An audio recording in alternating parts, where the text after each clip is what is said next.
નમસ્કાર દર્શક મિત્રો, આપ નિહાળી રહ્યા છો N24 ગુજરાતી।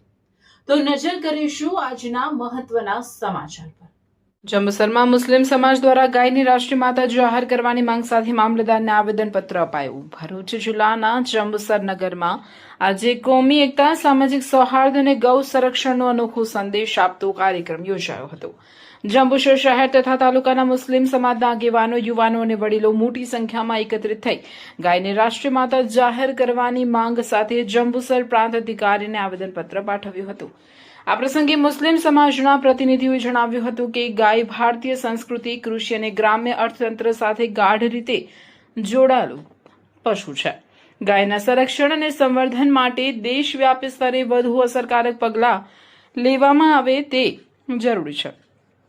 આ હેતુસર કેન્દ્ર સરકાર દ્વારા ગાયને રાષ્ટ્રીય માતા જાહેર કરવામાં આવે તેવી માંગ આવેદનપત્રમાં કરવામાં આવી હતી। આવેદનપત્ર સોંપવાના કાર્યક્રમમાં મુફ્તી અહેમદ દેવલવી સાહેબ, જામિયતે ઉલમાએ હિન્દ પ્રમુખ ગુજરાત ઝાકિરભાઈ શેખ, પ્રમુખ અહેલે વલ સુન્નત જમાત મોહમ્મદ હનીફ શેખ, અમીર જમાતે અહેલે હદીસ સાકિર હુસેન, ગુલામ હુસેન મલિક, અનીશભાઈ એડવોકેટ, સઈદભાઈ મલિક અને મસ્તાકભાઈ કારબારી સહિત મોટી સંખ્યામાં મુસ્લિમ સમાજના લોકો ઉપસ્થિત રહ્યા હતા। કાર્યક્રમ દરમિયાન સમાજના આગેવાનોએ કોમી એકતા, ભાઈચારા અને રાષ્ટ્રીય એકતાનો સંદેશ આપતા જણાવ્યું હતું કે દેશના સર્વાંગી વિકાસ માટે તમામ સમાજોએ સાથે મળીને કાર્ય કરવું જોઈએ। જંબુસર પ્રાંત મામલતદારને આપવામાં આવેલા આવેદનપત્રમાં ગાયના સંરક્ષણ, ગૌશાળાઓને પ્રોત્સાહન અને ગૌવંશના કલ્યાણ માટે સરકાર દ્વારા જરૂરી પગલાં ભરવાની પણ રજૂઆત કરવામાં આવી હતી। કાર્યક્રમ શાંતિપૂર્ણ માહોલમાં સંપન્ન થયો હતો અને ઉપસ્થિત લોકોએ સમાજમાં એકતા, સૌહાર્દ અને પરસ્પર સદભાવના જાળવી રાખવાનો સંકલ્પ વ્યક્ત કર્યો હતો। વ્યવસ્થા, ગ્રામ્ય અર્થતંત્ર અને પરંપરાગત જીવનશૈલીમાં પણ ગાયનું ઐતિહાસિક અને વૈજ્ઞાનિક મહત્વ રહ્યું છે। દેશના અનેક મહાન સંતો, મહાપુરુષો અને રાષ્ટ્ર નાયકો દ્વારા પણ ગૌ સંરક્ષણ અને ગૌ સેવાના મૂલ્યોને આપણને સમજાવવામાં આવ્યા છે। અમો જંબુસર શહેર તથા તાલુકાના મુસ્લિમ સમાજ તરફથી ખૂબ જ સંવેદનશીલતા, આદર અને રાષ્ટ્રીય એકતાની ભાવના સાથે આપ શ્રી સમક્ષ રજૂઆત કરીએ છીએ કે દેશની સામાજિક સમરસતા, કોમી સૌહાર્દ અને પરસ્પર વિશ્વાસ વધુ મજબૂત બને તે માટે ગાયને ભારતનું રાષ્ટ્રીય ગૌમાતા જાહેર કરવામાં આવે। જો ગાયને કાયદાકીય રીતે રાષ્ટ્રીય ગૌમાતા તરીકે સર્વોચ્ચ માન્યતા આપવામાં આવે તો દેશના કરોડો લોકોની લાગણીઓ અને મોટું સન્માન મળશે। અમને સંપૂર્ણ વિશ્વાસ છે કે આપ શ્રી દેશની સાંસ્કૃતિક ધરોહર અને લોકોની આસ્થાને ધ્યાનમાં રાખીને આ લાગણીસભર રજૂઆત પર ગંભીરતાપૂર્વક વિચાર કરશો અને આગામી સમયમાં ગાયને ગૌ માતા તરીકે જાહેર કરવામાં આવે તેવી અમારી સમસ્ત મુસ્લિમ સમાજ અને તાલુકાના સમસ્ત મુસ્લિમ સમાજને અમારી માંગણીઓ છે। અને આપ સાહેબ દ્વારા માનનીય પ્રધાનમંત્રી શ્રી નરેન્દ્ર મોદી સાહેબ, આપણા સીએમ સાહેબને આ વસ્તુ પહોંચે અને ગાય માતાને ગૌ માતા તરીકે, રાષ્ટ્રીય ગૌ માતા તરીકે જાહેર કરવામાં આવે કે જેથી આપણા ભારત દેશનું ગૌરવ જાળવી રહે અને લોકોની આસ્થાને સ્થાન મળે તેવી અમારી રજૂઆત છે। જય હિન્દ, જય ભારત। આજરોજ જંબુસર તાલુકાના સમસ્ત મુસ્લિમ સમાજ અને જંબુસર શહેરના સમસ્ત મુસ્લિમ સમાજ મામલતદાર જંબુસર કચેરીમાં એક આવેદનપત્ર આપવામાં આવેલું। આ આવેદનપત્રની અંદર આપણે જાણીએ છીએ કે ભાઈ આપણા ભારતની એક સંસ્કૃતિ, હિન્દુ અને મુસ્લિમ એક ગંગા જમના તહેજીબ ચાલુ છે આપણી, અને વર્ષોથી આ પરંપરા અસ્તિત્વમાં છે। હવે હિન્દુ ધાર્મિક માન્યતા અનુસાર આપણે જાણીએ છીએ કે ગાય એક માતાનું બિરુદ છે અને આ રાષ્ટ્રીય નેશનલ લેવલ પર આપણે જોઈ રહેલા છે કે ઘણા બધા સ્લોટર હાઉસ ચાલે છે અને એ સ્લોટર હાઉસની અંદર ગાયને ઉપર અત્યાચાર કરવામાં આવે છે। આ અત્યાચાર કરવાના કારણે ગાય માતાને કોઈ સંરક્ષણ આપવામાં આવતું નથી, ના તો સંસદની અંદર એમને એક સંરક્ષણ માટેના તો કોઈ બિલ પસાર કરવામાં આવે છે।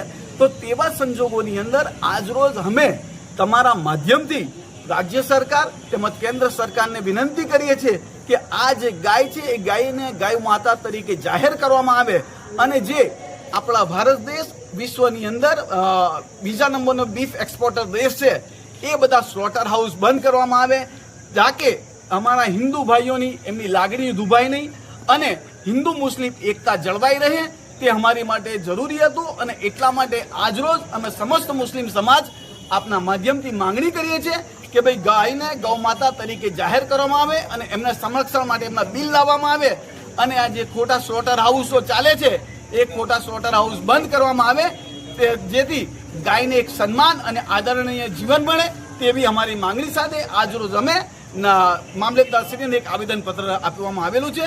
જય હિન્દ, જય ભારત. બિસ્મિલ્લાહિર્રહમાનિર્રહીમ. અલ્હમ્દુલિલ્લાહ વકફા વસ્સલાતુ વસ્સલામુ અલા ઇબાદિહિલ મુસ્તફા. આપણે ભેગા થયેલા છે ગાયની રક્ષક કરવા માટે, કારણ કે આપણા મુલ્કના અંદર, આપણા દેશના અંદર બધાથી મોટી આવક જે લોકો હાંસિલ કરે છે, જે આપણા દેશમાંથી ગોશનું એ ખરીદેલા છે, બીજા નિકાલ એ ખરીદેલા છે, એ પ્રમાણે ચામડાનો વેપાર જે ખરીદેલા છે, એ બધી આવક આમાંથી જ ભેગી થાય છે. ને આવકના કમાનાર જેટલા છે, હું સમજો જ્યાં સુધી મારો એ અભ્યાસ, એ બધા આપણા હિન્દુ ભાઈઓ જ છે, જેમને મોટામાં મોટી આવક આની છે. સાથે સાથે જેવી રીતે આ કોઈ પહેલો વખત નથી, આ પહેલાં બી મોરને રાષ્ટ્રીય પ્રાણી પક્ષી જાહેર કરવામાં આવ્યું. હવે આપણા દેશના અંદર આપણી સંસ્કૃતિ એકતાએ જળવાઈ રહે, આપસમાં વાદ વિવાદ વારે ઘરે જે નામ પર થયા કરે તે વિવાદ ના થાય, એટલે અમે આ બધા ભેગા મળીને એવું માંગણી કરીએ છીએ કે ગાયને પણ રાષ્ટ્રીય પ્રાણી જાહેર કરવામાં આવે, તાકે આપણા દેશની એકતા બાકી રહે, સૌહાર્દતા બાકી રહે, અને આપસમાં જે કંઈ લડાઈ ઝઘડા થાય તે ખતમ થઈ જાય. જે નામ પર જણાવવા માટે કરવામાં આવે. આપણે અમને વાંચ્યું હશે કરજણની પાસે એક ગામનું જે હતું, એમાં કેટલા હાડપિંજર મહિલા, કેટલા ચામડા મહિલા, એટલે બધા આપણા ગુજરાતમાં એમપીમાંથી એટલે બધા ગુજરાતમાં જ આવે છે. 300 ગાયના હાડપિંજર મળેલા છે. એક તારવીના ગાયની રક્ષણની વાત કરીએ આપણે, ગાયની રક્ષણ કરવાની છે.